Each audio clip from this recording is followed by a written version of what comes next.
Hey y'all. So I was recently watching a YouTube series from a fashion designer about her design process. And she was sharing how she conceptualizes, creates a mood board, edits that mood board, etc. before she even begins thinking about fabrics or anything like that, right? Her YouTube series was really fascinating and really inspired me and is part of the inspiration behind why I'm currently learning how to sew. But ultimately, she got me thinking, maybe I should make a mood board for a production the next time I sit down to write some music. Now, to take a quick pause, if you're not familiar with what a mood board is, it's essentially a visual representation of a set of ideas or a visual presentation of a set of ideas. It can be a collage that kind of serves as a creative North Star for most, if not all, visual processes. Fashion designers, graphic designers, sculptors, set designers for theater all use mood boards in their process. So it dawned on me, why don't I do this? Why not create a mood board for my productions? And I did this for a song, and I must tell you that I have not created another piece of music, production at all without creating a mood board first. As we go through this episode, I made the mood board that I'll be referring to as the cover art for this episode just for fun. Be nice, y'all. So today's episode is that process, how I've refined it for music production, and hopefully by the end of the episode, you'll give it a try and let me know how it goes for you. I'm feeling sentimental. Hey, music executives, welcome to The Music Executive, a show where we dive into what it takes to build a sustainable, profitable, and holistic music career. I'm Cinnamon Denise, your host, and I am a music media producer, singer, songwriter, bassoonist, and of course, your friend on this journey.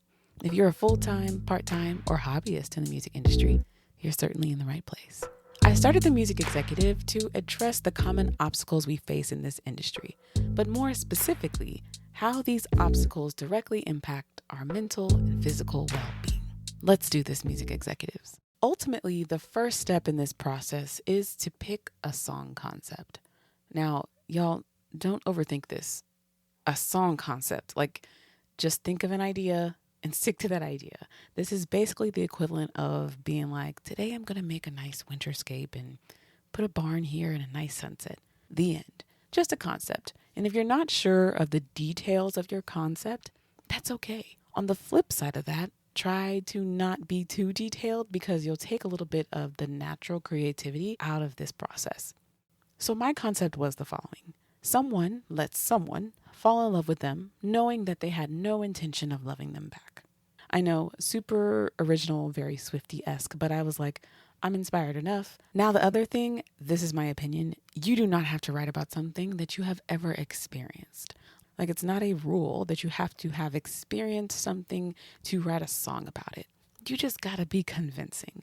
As producers, musicians, songwriters, we are storytellers. No one said the story had to be true. It just has to be believable. And so the second step in this process is to create the mood board. I hear y'all already. I don't know how to draw. I'm not artsy, blah, blah, blah. No, ma'am. Go to Google, Unsplash, whatever, log into Canva, Photoshop. And if you're not familiar with any of those, get a blank piece of paper, some scissors, and a marker. I don't care. Do what you got to do. And begin to create a mood board that represents this song concept, your song concept. So my mood board had the following. I had the background as this raspberry color to kind of represent this burned love. It's like a peachy red, dark red. And I have these little fire images, but I flipped them upside down, right? Because I, as the narrator, I'm angry. I'm angry that this person let me fall in love with them, but they have no intention of loving me. But I'm not going to let my anger consume me. And I also put the fire at the top of the image because for me, it also felt like I wanted these elements of my mood board to visually be the order that I experience them in. So from top down, rage, anger, fire at the top. Now below that, I have just some text that says, really? And I feel like if you say that, you get it, right? Like someone lets you fall in love with them, knowing that they have no intent of loving you back. Really? And below that, I have these 3 emojis that are intended to be disappointment, frustration, and a little bit of sadness all wrapped up in one. I'm sad, but not crying sad. So the emoji just looks like it's about to cry, but it's not crying because I decided that the narrator is not giving sad girl energy, just a little sad. And then below that, I have clouds, and they look like rain clouds, but again, they're not raining. There is sadness, but not like despair. And again, This is the episode artwork for this episode if you just want to reference that. And if you're anything like me, when you're doing this part, give yourself a time limit. Otherwise, you'll sit doing a mood board for way too long. So I took about 15 minutes to do this, and you decide for yourself what you have time for. The third step in this process is to take this mood board and assign, air quotes, musical elements to it. So musical elements would be things like the tempo, instrumentation, chords, some lyric ideas. And I'm going to share that process in real time with the elements that I chose. So first of all, the color, right? I had to think about the color, this raspberry color that I'm talking about. And I actually started with just picking an instrument sound. And here is that sound.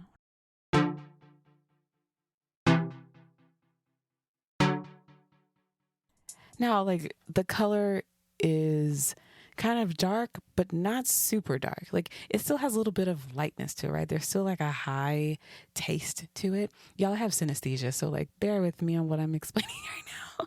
But it does. It's like it has a darkness, but still not overbearingly dark. And I mean, with the delay and everything, we still kind of got like a vibe going here. As far as the fire, I will say the tempo on this track is 124 beats per minute. Not like crazy, but it's like it's moving, right? Your heart, like this is the heart rate that I have when I walk. Right? This is the heart rate that I have when I'm like going for a morning walk. And I will say too, I added this bass part here, which helped me kind of get grounded. And it did feel like this was the fire. To me, this was the fire. Like this is the kind of the over ominous fire clouds, if you will.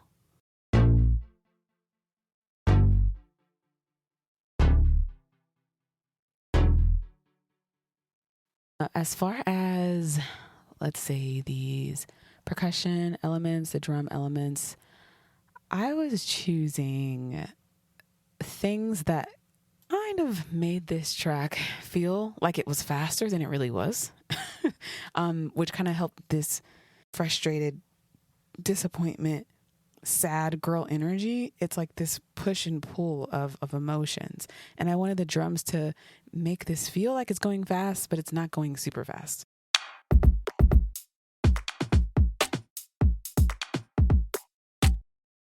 And mind you, it's very like disjunct. It's very all over the place.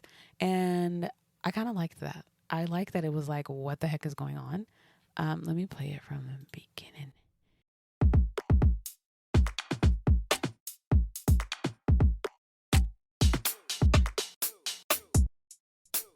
There he goes. He's a combination of a two and a hat.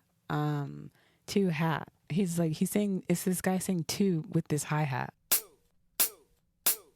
That felt like this also juxtaposition, like too many different things going on at the same time. Of course, gotta like draw this in, go back to drawing board, tighten it up. But man, that's kind of fun. And I want to iterate that when you're doing this, be very vigilant. If something you do doesn't support what you created in your mood board, it doesn't go in this production. If something you write doesn't support your song concept, it doesn't go in this production.